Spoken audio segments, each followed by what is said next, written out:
Amara and the Fairies. 8 years ago, in a little town called Shelford, Amara was born. She was a quiet child and often mistaken for being shy.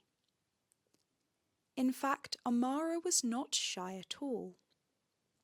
She just preferred not to talk to humans because she found them boring.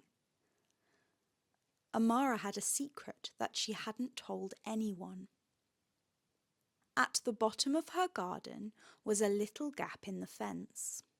It wasn't an ordinary gap in the fence. This one looked like a doorway, almost as if it had been made specially for a little person. Not little like Amara, she was far too tall to fit through.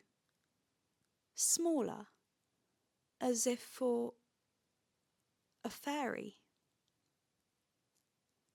That's right, Amara was friends with the fairies. Not all of them, of course, only the ones who lived at the bottom of her garden. As you might expect, it is very rare for a fairy to become friends with a human. The human must be very special. Amara was kind, and kindness is always special. It was raining heavily the day Amara first met the fairies. She was splashing around the garden in her wellies, trying to save all the worms who had come up for air and were now slipping and sliding around. Amara hated it when it rained. There were always so many worms, and it was difficult to save them all.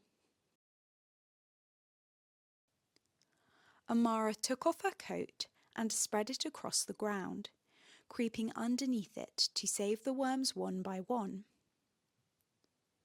She was happy to be soaked by the rain if it meant she could save the worms. This was when the fairies appeared. Amara's kindness had summoned them, and it was the most wonderful day of her life.